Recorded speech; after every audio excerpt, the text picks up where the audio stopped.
Today, we're heading out on another adventure, this time a little closer to home as we explore the prairies for a bit of car camping.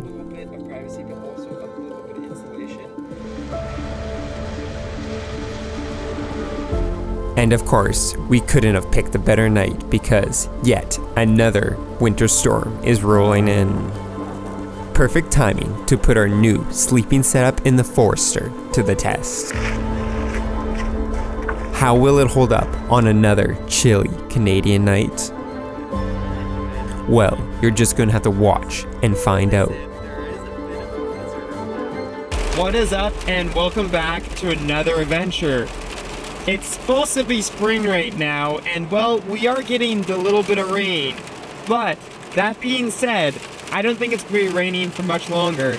And again, I thought it would be a great time to go for another adventure. This adventure, again, is going to be a little different than what you're typically used to on this channel. We're going to be trying something new once again, and you can probably already see a little bit going on here. But, as you know, on some of our adventures, we have the opportunity to camp in some pretty amazing places. But not every adventure is like that, and not every car camping trip is. Unfortunately, as you're exploring some of these places, sometimes you gotta camp in some less desirable spaces. So today I'm gonna be testing out a new way to camp. We're gonna be camping, well, inside, in the back of the Forester.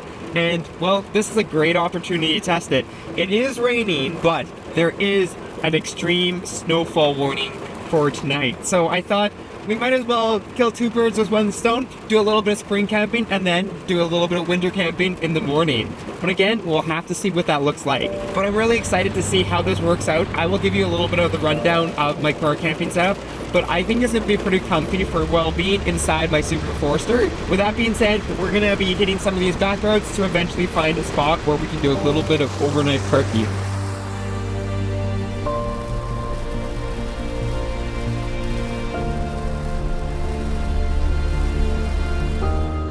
As daylight faded into dusk, we made our way across the damp prairies, searching for the perfect place to spend the night.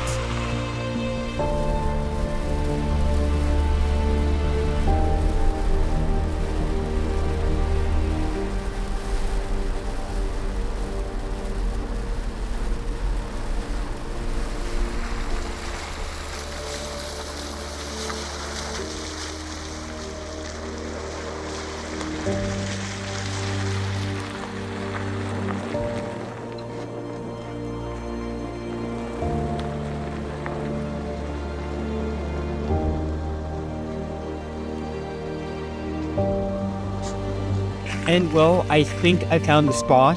We're pretty much just in the middle of the prairies, and as you can tell, it started snowing and then it stopped. But that's what we expect.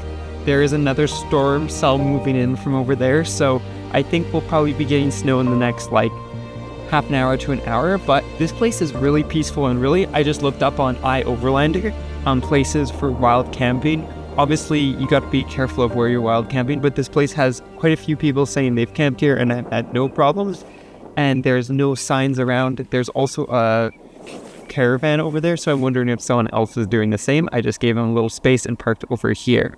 With that being said, obviously out here can't really do much, especially with the storm. I mean, there's a bit of a breeze. It's a little bit chilly. It's definitely not really warm spring camping. So what I thought I'd do is we're pretty much going to go ahead and go into the car, and I'll give you a little bit of a tour, and we'll wait for some snow and I'll do some work, and we'll kind of just hang out in there and see how it works for a car camping setup. And well, let's hop in. The only thing is my shoes are really muddy, so I'm going to try to avoid getting them in the car. And I'm going to take them off and then hop into this little platform I have here, which will give me enough room. There we go. Yeah, lots of room to actually sit down right here. But my shoes are definitely a little mud. And then we'll go ahead and close the door behind us. And we actually have a fair amount of room, but I'll show you more of it here in a minute. And welcome to car camping in the Forester. It's actually worked out really well in here. So I've done some modifications for our camping in general, and they've worked well for, well, kind of stealth camping. Obviously, the window tint helps with privacy.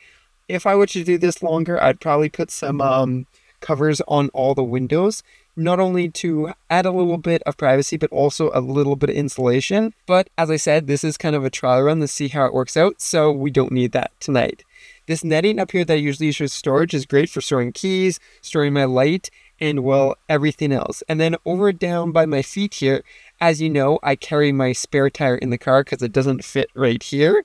And in the summer, this is where my water goes. So it's actually allowed me to build a nice little platform here with essentially a little bit of cardboard and then putting the mattress on top of that. And we have a nice level platform. Besides that, I'll talk more about my sleeping setup in a little bit. But we have a little spot over here. You can see where my feet are, where I can kind of rest, and I can actually sit up when I'm not hitting my head there. I can actually sit up here and run my feet there, which is really nice because it gives you a little more flexibility. And then finally, as we have a little more space down there, we also have space up here so we can store our bags, store some food, store some snacks, and it all works out really well. As I said, I'll talk more about the sleeping setup because it actually is pretty clever the way it works. But first, I'm going to go ahead and get changed into some non-muddy clothes because these are muddy from all the rain. And, well, I can hear the snow starting, so maybe we'll take a look outside and see if it's starting to build up, which I don't think it will until later tonight. And, well, we are all changed, and actually I just jumped in the sleeping bag because why not? It's nice and warm. It's not that cold out there, but it's even nicer in the sleeping bag. And with that being said, I'll give you a little bit more of a tour here because I kind of talked about it, but I'll show you exactly what's going on. So, as I said, behind me, the mattress goes all the way to the back hatch there. And then we have our light here, and then we have a little space for clothing and a cooler. And then the rest of it's pretty much my mattress. It's actually pretty clever. This works probably if you're around like the 5'9", 5'11" mark. Any taller, like 6 feet, this isn't going to work because, well, these Foresters are actually really small, the older ones, so it's going to be really hard for you to get enough room. So what this is essentially an IKEA junior mattress. So it isn't a full mattress because a full mattress is 190 centimeters and there's no way you're fitting 190 centimeters between that hatch and these front seats. So this is 160 centimeters or 63 inches, I believe, and it fits perfectly between the seats in a normal driving position and the back hatch. So that's kind of what I'm doing. I am kind of squished. If I try to lay out fully, I won't completely sit in there. But if I'm kind of laying on my side, I fit absolutely perfectly. And it is literally a 3-inch or 3.5-inch IKEA mattress, and it's actually super comfortable. I'm interested to see how comfortable it is tonight, but I have no issues with that. And speaking of that, well, it's obviously completely dark outside now, and we have a couple things that are going on. And, well, being here a little bit now, I have noticed a few things. First off, my command start light is flashing. It's got that blue flash on the command start, and I think it'll be fine, but it could get very annoying at night if it's a little bit brighter. And talking about lights, the second thing is we can actually see Calgary in the distance or some of the other kind of local towns lighting up the kind of sky. So even though we have the tinted windows, there is a little bit of ambient light, enough to kind of make things noticeable. Obviously the camera's not going to pick it up.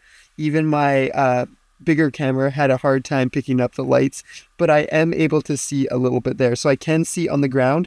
We haven't got any snow sticking around. I am hearing it kind of hit the windshield a little bit, but it's not really a snowstorm or a blizzard like they've been saying it was. We're supposed to get tomorrow morning 15 centimeters of snow.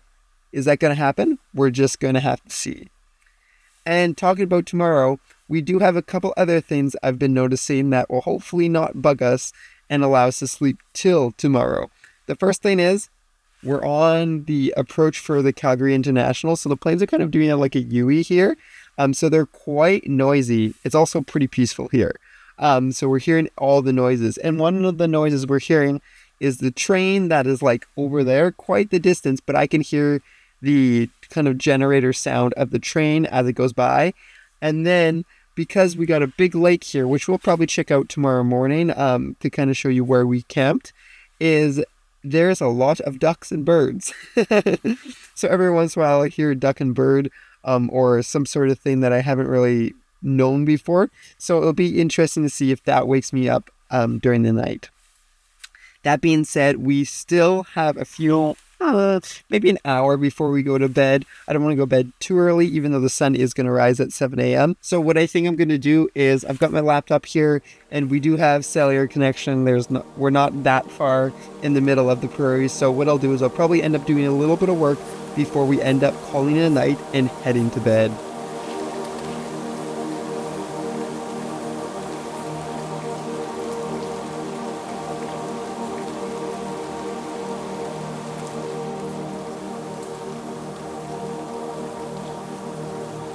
With it really starting to snow out there and the wind actually shaking the car a little bit and a little bit of work done, I think it's time we might as well head to bed and see what the morning holds for us. As I said, there is a bit of a blizzard out there right now and we're just getting started. It's supposed to snow for the next 4 hours, I believe, so we should be getting some good snowfall. It's already resting on the top of the car as well as blowing into trees, so I'm interested to see what it looks like. With that said, we're going to go ahead and call it a night here, so I'll be seeing you in the morning.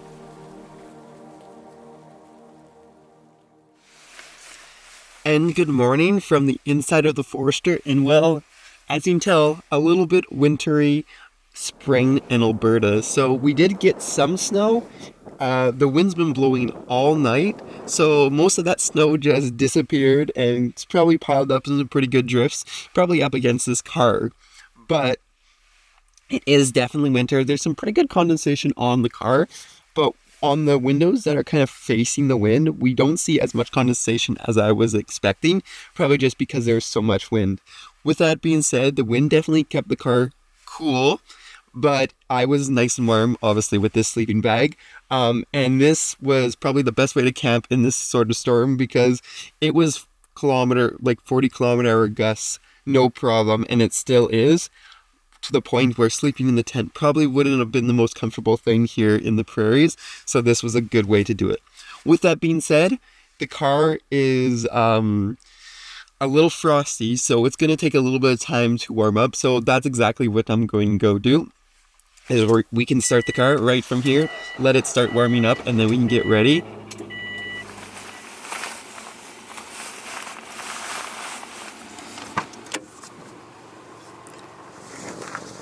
And it's definitely a lot chillier than it was when we arrived last night. Everything is covered in, well, a little bit of a snowstorm. And, well, I have my snow clothes on, so I thought we might as well go check out what's up here.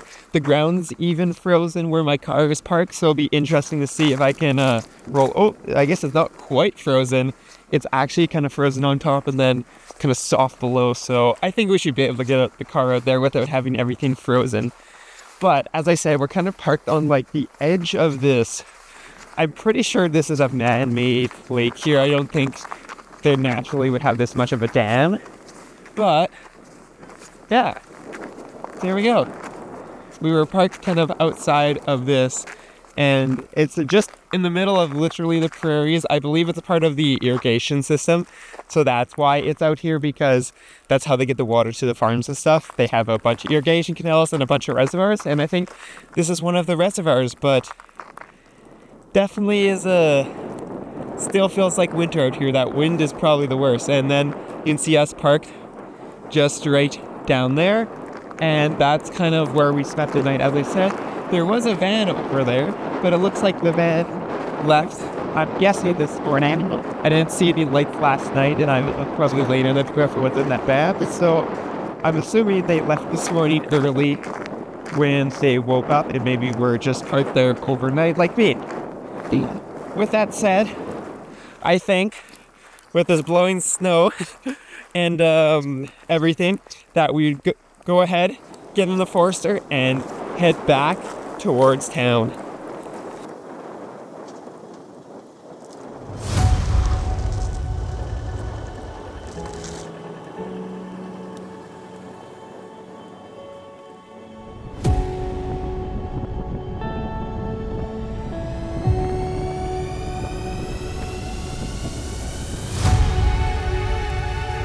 Retracing our path across the now snow-covered prairies, we followed the frozen gravel roads towards the city.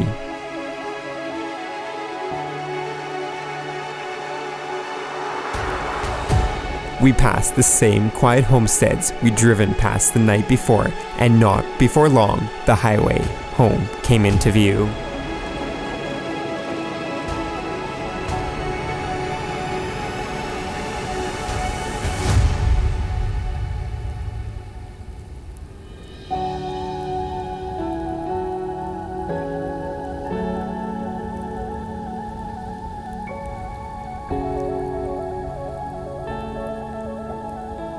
We're back on the highway heading home.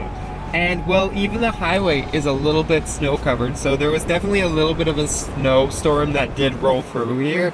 Unfortunately, it wasn't as much as I would have liked the video. I would have liked to see that 25 centimeters all over, but we do have a little bit drifting here and there. With that being said, I did quite enjoy camping in the back. I think it was a nice way, especially when the weather is not so great and maybe you don't have a good camping spot, but you want to kind of just go out for the night. It's a really great way to do that. Also, for people that are looking to start car camping but don't want to buy a rooftop tent or anything fancy, you can even use like a foam mattress you have at your house or an air mattress and start car camping like that really easy. So I would highly recommend it, and I think I'm going to be doing more of that as we get into our adventures and maybe camp, maybe do a little bit of stealth camping on some of our transit stuff. With that being said, let me know down below what you thought of this adventure and if you want me to do more of this. I hope you enjoyed this. Don't forget to go ahead and check out the channel memberships down below, as well as Flat for Off-Road for all your adventure Subaru needs. And I'll be seeing you in the next adventure.